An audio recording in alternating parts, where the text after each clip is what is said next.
பழங்காலத்துலலாம் என்ன பண்டிகைனாலும் முதல்ல மருதாணி போட ஆரம்பிச்சிடுவாங்க. மருதாணி உடம்புக்கு அவ்வளவு நல்லது.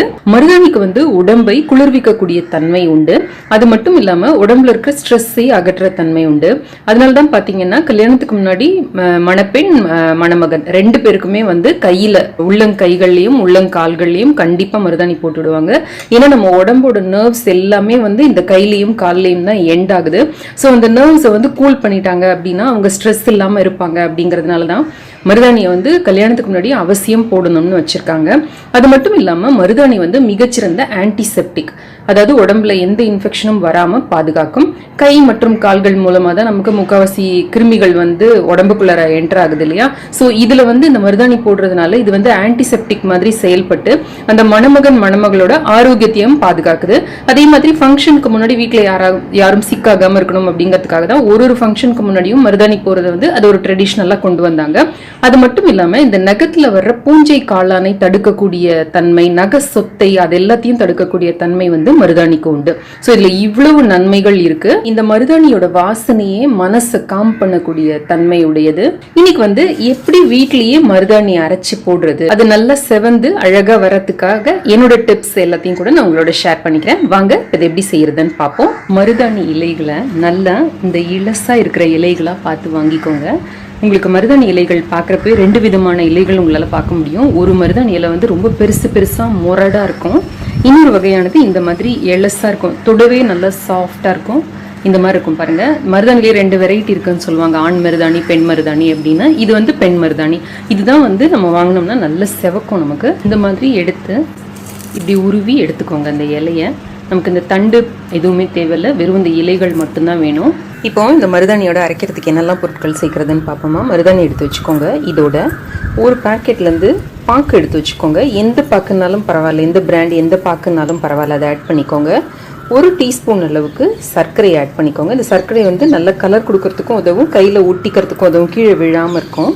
அப்புறமா 1 டீஸ்பூன் அளவுக்கு லெமன் ஜூஸ் இதையும் சேர்த்து இப்போ இதை நல்லா அரைச்சிட்டு வந்துடலாம். முடிஞ்ச வரைக்கும் தண்ணி ஊற்றாமல் அரைக்கிறது நல்லது. இந்த மாதிரி நல்ல விழுதாக அரைச்சிக்கலாம். இப்போ மருதாணி செவக்கிறதுக்கு நம்ம என்னெல்லாம் பண்ணலாம் அப்படின்னு பார்ப்போமா. நம்ம கையில் லெமனை நல்லா இப்படி தேய்ச்சிக்கலாம். ஒரு லெமன் மூடியை கட் பண்ணிட்டு இப்படி நல்லா தேய்ச்சிக்கோங்க. எங்கெல்லாம் நீங்கள் மருதாணி போட போகிறீங்களோ அங்கே ஃபுல்லும். அப்புறம் உங்களுக்கு கோல்டு பிடிக்கும் அப்படின்னு பயம் இருந்ததுன்னா இதில் 1 ட்ராப் நீலகிரி தைலம் விட்டுக்கோங்க. இல்லை கையில் நல்லா நீலகிரி தைலத்தை போட்டு தேய்ச்சிக்கோங்க. 1 or 2 drops நீலகிரி தைலம் போட்டு தேய்ச்சிட்டு நீங்கள் இதில் மருதாணி வைக்க ஆரம்பிச்சிங்க அப்படின்னா உங்களுக்கு கோல்டும் பிடிக்காது, மருதாணியும் நல்லா செவக்கும். இப்போ இது கொஞ்சம் ட்ரை ஆகட்டும். ட்ரை ஆனோடனே நம்ம மருதாணி போட ஆரம்பிக்கலாம். போடுறதுக்கு முன்னாடி இதையும் ரெடி பண்ணி வச்சுக்கோங்க. ஒரு கப்பில் 1 டீஸ்பூன் அளவுக்கு சர்க்கரை எடுத்துக்கோங்க. இதில் தண்ணி விட்டு கரைச்சி நம்ம ரெடியாக வச்சுக்கலாம்.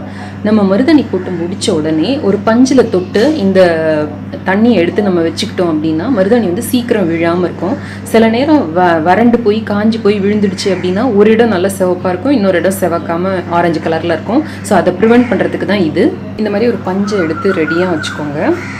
இதை நல்லா இந்த சர்க்கரை கரைஞ்ச உடனே இப்படி தொட்டு வைக்கிறதுக்காக வச்சுக்கலாம். இந்த சக்கரை அது வரைக்கும் கரைஞ்சிக்கிட்டு இருக்கட்டும். இந்த மாதிரி ஒரு டூத் பிக் எடுத்து வச்சுக்கோங்க. நீங்கள் ஏதாவது அட்ஜஸ்ட்மெண்ட்ஸு இல்லை ஏதாவது டிசைன் போடுறதுக்கு உங்களுக்கு ஹெல்ப் பண்ணும். அந்த காலத்துலலாம் நாங்கள் தென்னங்குச்சி எடுத்து வச்சுருப்போம். ஒரு பழைய வேஸ்ட் கிளாத் கையில் ரெடியாக இருக்கட்டும். ஏன்னா ட்ரெஸ்லேயோ இல்லை எங்கேயோ சிந்திடுச்சுன்னா உடனே தொடச்சிட்டா மருதாணி கரை ஆகாமல் இருக்கும். இப்போ நம்மளோட கை நல்லா ஆறி ரெடியாக இருக்கு. உங்களுக்கு விருப்பமான ஷேப்பு விருப்பமான டிசைன் நீங்கள் வச்சுக்கலாம். நான் இன்றைக்கி ஆர்டினரி நம்ம எப்போவுமே மருதாணி வைப்போம் பார்த்தீங்களா, அந்த டிசைன் தான் வைக்க போகிறேன்.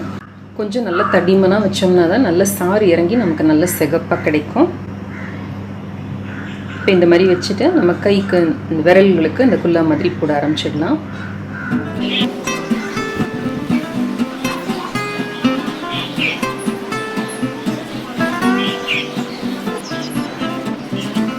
இந்த மாதிரி போட்டு முடிச்சுட்டு இது நல்லா காயறதுக்கு வெயிட் பண்ணுவோம். கொஞ்ச நேரம் ஆனிச்சுன்னா இந்த மருதாணி காஞ்சி போய் இந்த மாதிரி நகர்ந்து வர ஆரம்பிச்சிடும். ஸோ அதுக்கு என்ன பண்ணுறோம் அப்படின்னா நம்ம சக்கரை சேர்த்து இந்த சொல்யூஷன் வச்சுருந்தோம் பார்த்தீங்களா, இதை எடுத்து லேசாக இந்த இடத்துல இப்படி கொஞ்சம் கொஞ்சமாக அந்த பஞ்சில் தொட்டு தொட்டு இப்படி நினச்சி இப்படி மேலே வச்சு வச்சு எடுத்தோம்னா நல்ல இந்த சர்க்கரையோட அந்த பிசுபிசுப்புக்கு இது நல்லா ஒட்டிக்கும். இதில் நீங்கள் ஒரு ட்ராப் லெமனை கூட பிழிஞ்சு விடலாம். பிழிஞ்சு விட்டிங்கன்னா இன்னும் கொஞ்சம் உங்களுக்கு நல்ல சிவப்பாக கிடைக்கும். இதை எடுத்து ஃபுல்லும் எல்லா இடத்துலையும் இப்படி இந்த பஞ்சால் மெதுவாக இந்த மாதிரி வச்சு கொடுங்க. லைட்டாக நினைக்கிற அளவுக்கு வச்சோம்னா போதும். இப்போ இது கொஞ்சம் காயிற வரைக்கும் விடலாம். யூஸ்வலாக பித்த உடம்பு அல்லது சூடு உடம்பு இருக்கிறவங்களுக்கு வந்து ஒரு 2 மணிலேருந்து 2.25 மணி நேரத்துக்குள்ளார நல்லா செவந்து போயிடும். என்னோட கையெல்லாம் கரெக்டாக 1.25 மணி நேரம் இல்லை 2 மணி நேரத்துலேயே நல்லா செவந்துடும். மேக்ஸிமம் 1.25 மணி நேரம் இல்லை 1.25 மணி நேரம் தான் ஆகும். இதுக்கு மேலே வச்சேன்னா என்னோட கை வந்து கருத்து போயிடும். பட் கோல்டு உடம்பு இருக்கிறவங்களுக்கு வந்து இன்னும் கொஞ்சம் கூட 2.5 மணி நேரத்துலேருந்து 3 மணி நேரம் கூட வைக்கிற மாதிரி இருக்கும். சில பேர் ஓவர் நைட் கூட வைப்பாங்க. ஸோ அது வந்து உங்களோட எப்படி செவக்குது அப்படிங்கிறதுக்கு ஏற்றபடி நீங்கள் பார்த்து அட்ஜஸ்ட் பண்ணிக்கோங்க. இப்படி எடுத்து பார்த்தீங்கன்னா உங்களுக்கு தெரியும். இப்போ இது வந்து நல்லாவே செவந்திருக்கு. ஸோ நான் இதை வந்து ரிமூவ் பண்ணிட போகிறேன். எப்படி இதை ரிமூவ் பண்ணுறது அப்படின்னு பார்ப்போமா. இதில் லேஸை அப்படி எடுத்தீங்கன்னாலே வந்துடும். இதை வந்து தூக்கி தூர போட்டுறாதீங்க. உங்கள் செடி இருந்ததுன்னா செடிக்கு போடுங்க. இது வந்து நல்ல உரமாகும். இப்போ இந்த கையை வந்து தண்ணியில் காட்டவே காட்டாதீங்க. ஒரு நைட் ஃபுல்லாக அப்படியே விட்டுடுங்க. இப்போ சாயங்காலம் விட்டிங்கன்னா ஒரு 10லேருந்து 12 மணி நேரம் அடுத்த நாள் காலையில் வரைக்கும் தண்ணியில் காட்டவே காட்டாதீங்க. லைட்டாக அப்படி ஒரு ஈரத்துணியில் நல்லா தொடச்சி விட்டுடுங்க. இதில் வந்து கிராம்போட எண்ணெய் தடவுனீங்க அப்படின்னா இந்த கலர் நல்லா டீப்பாகும். ஒருவேளை உங்ககிட்ட கிராம்பு எண்ணெய் இல்லை அப்படின்னா ஒரு தோசைக்கல் மேலே 4-5 கிராம்பை போடுங்க. கொஞ்சம் நேரத்தில் மிதமான சூடில் வச்சிங்க அப்படின்னா கொஞ்சம் நேரத்தில் அந்த கிராம்புலேருந்து நல்லா புகை வர ஆரம்பிக்கும். அந்த புகை மேலே உங்கள் கையை அப்படி காமிச்சிங்கன்னா கூட போகிறோம். நல்லா இப்படி திருப்பி அந்த கையை காமிச்சிங்க அப்படின்னா நல்ல இந்த கலர் வந்து டார்க் ஆகும். எனக்கு இப்போ இதுவே நல்ல கலராக இருக்கிறதுனால நான் அதை செய்ய போகிறதில்ல. இதை அப்படியே லைட்டாக தொடச்சிட்டு நான் விட்டுற போகிறேன். இப்போ உங்களுக்கு வந்து கோல்டு பிடிக்கிறதுக்கான சான்ஸ் இருக்குது. உங்கள் உடம்பு அந்த மாதிரி உடம்பு அப்படின்னா 1 ட்ராப்போ 2 ட்ராப்போ யூக்கலிப்டஸ் தைலத்தை இன்னொரு தடவை கையில் நல்லா தடவிக்கோங்க. அப்போ உங்களுக்கு கோல்டு பிடிக்காமல் இருக்கும். இதை இப்படியே விட்டுட்டோம்னா இன்னும் கொஞ்சம் நேரத்தில் இது நல்ல டார்க் கலர் ஆகும். இப்போ நான் நாளைக்கு காலையில் நான் உங்களுக்கு என்னோடய கையை காமிக்கிறேன் பாருங்கள். இன்னும் வந்து இது நல்லா டார்க்காக இருக்கும். இப்போ இன்றைக்கி காலையில் பார்த்தா இன்னும் நல்லா சிவந்திருக்கு பாருங்கள். ஸோ அவ்வளோதான் நம்மளோட ட்ரெடிஷ்னல் மருதாணி. இந்த வீடியோ உங்களுக்கு ரொம்ப பிடிச்சிருக்கும்னு நினைக்கிறேன். பயனுள்ளதாகவும் இருக்கும்னு நினைக்கிறேன். பிடிச்சிருந்ததுன்னா நம்ம சேனலுக்கு லைக் பண்ணுங்கள், சப்ஸ்கிரைபும் பண்ணுங்கள்.